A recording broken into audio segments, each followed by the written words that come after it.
ये गौ सम्मान आह्वान अभियान के तहत बैठक का आयोजन रखा है।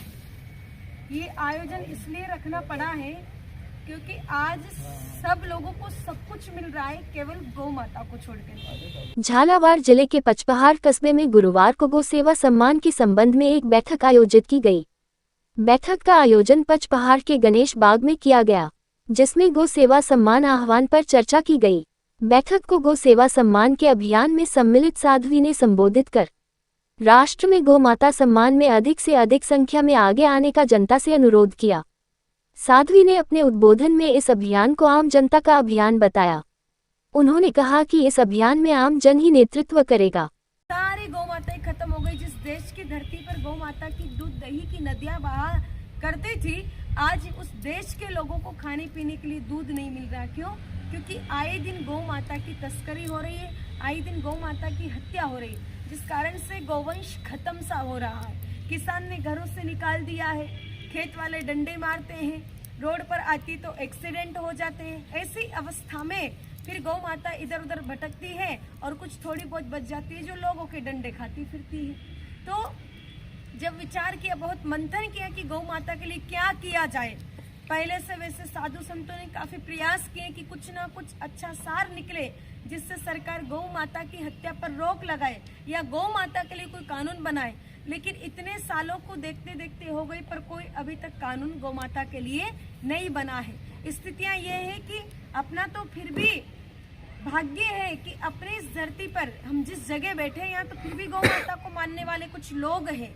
यहाँ पर गौशालाएं भी चलती है, यहाँ कुछ गौ भक्त भी हैं, यहाँ पर कुछ गौ रक्षक भी है जो रात को गाड़ियाँ पकड़ते हैं। लेकिन हम उन जगह की बात करें जहाँ पर गाय माता का नाम भी नहीं लिया जाता है। विचार करो कि जहाँ पर गाय माता की सेवा करते और गाय माता को मानते तो भी ऐसी स्थिति है, तो जहाँ गाय माता का नाम नहीं लेते वहाँ पर कितनी बुरी स्थिति होगी। यही स्थितियाँ हैं। आप केरल तमिलनाडु की तरफ चले जाओ, वहाँ सरेआम गाय माता को खरीदते बेचते और सामने काट करके उनका गौमांस विक्रय कर देते हैं। ये स्थिति हमारे हिंदुस्तान की हो रही है और हिंदू समाज सोया हुआ है। कुछ थोड़े बहुत गौरक्षक गौ सेवक लगे हुए और सरकार को तो कुछ आंदोलन के बारे में भी विचार किया था कि आंदोलन प्रारंभ करें, लेकिन 66 का आंदोलन हुआ, 12 में आंदोलन हुआ, 14 में आंदोलन हुआ, 16 में आंदोलन हुआ, 18 में हुआ, 23 में हुआ। लेकिन आप सबको परिणाम बहुत अच्छे से पता है कि रिजल्ट क्या निकला है।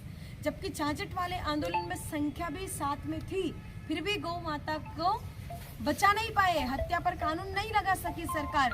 अब तो इतना संग साथ में नहीं है लोगों का, तो इसलिए विचार किया कि आंदोलन से काम नहीं बनेगा, क्या करें। तो सभी संतों और सभी गौ भक्तों ने विचार किया कि क्यों ना हम शांतिपूर्वक एक अभियान प्रारंभ करें। तो दिल्ली, हरियाणा, मध्य प्रदेश, राजस्थान, पंजाब, कई सारे गौ भक्तों ने मिलकर के ये गौ सम्मान आह्वान अभियान के बारे में विचार किया। ये जो अभियान है, ये अभियान पूरे भारत में जो गौ भक्त गौ संत है वो जाएंगे इस अभियान के तहत। हमको वैसे तो 108 लोग चाहिए, लेकिन अभी इसमें 20 से 25 लोग हुए हैं। ये अभियान ना हमारा है ना हमने प्रारंभ किया है, ये अभियान उन गौ भक्तों का है, पर हमें अच्छा लगा इसलिए हम लोग उस अभियान से जुड़े, क्योंकि हम भी गाय माता की बात करते हैं। और जब तक सब लोग एक प्लेटफॉर्म पर नहीं आएंगे तब तक गौ माता का बड़ा कानून नहीं बन सकता है। वहाँ पर किसी ना किसी संत को प्रभारी बनाएंगे उस जिले का। तो अप्रैल महीने में 27 अप्रैल को पूरे भारत की जितनी भी तहसीलें रहेगी उस दिन प्रार्थना पत्र देगी। पूरे भारत की तहसीलें एक साथ, एक दिन, एक ही समय और एक ही विषय। तो 27 अप्रैल को प्रार्थना पत्र देगी मुख्यमंत्री, प्रधानमंत्री, राष्ट्रपति और राज्यपाल के नाम से। 2 महीना फिर हम इंतजार करेंगे। अगर उन्होंने गाय माता के लिए कोई कानून बना दिया, गाय माता की हत्या पर रोक लगा दी, जो भी उनके समझ में आए, हमने कुछ पॉइंट्स लिखे, उनमें से जो उनकी इच्छा हो वो उस पर वो काम करे, पर कुछ ना कुछ काम करे। तो काम कर दिया तो बहुत अच्छी बात है, नहीं किया तो 2 महीने बाद फिर जिला स्तर पर जाकर के पूरे देश के जितने भी जिले हैं, जिला स्तर पर जाकर के वापस चारों को प्रार्थना पत्र लिखेंगे। फिर 2 महीना इंतजार करेंगे, फिर राज्य स्तर पर प्रार्थना पत्र देंगे चारों को।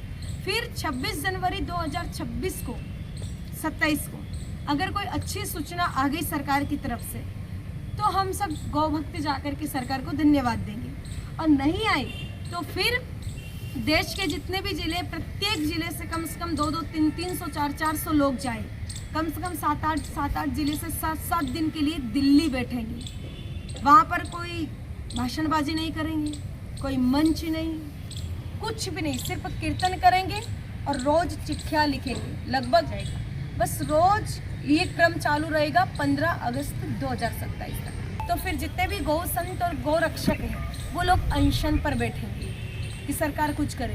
और इतना कुछ करने के बाद भी अगर सरकार नहीं कर रहे तो फिर इस धरती पर रहने से क्या मतलब है। इतने शांतिपूर्वक, इतने प्रार्थना पत्र देकर के, इतने विनम्रता के साथ हमने प्रार्थना की, निवेदन किया, फिर भी अगर सरकार नहीं कर रही तो फिर इस देश पर रह करके क्या करेंगे, जिस देश में रह करके हमारी गौ माता के लिए कोई सुने नहीं और इतना आग्रह करने पर भी सरकार सुने नहीं तो फिर हमें इस देश में रहने का कोई अधिकार नहीं है।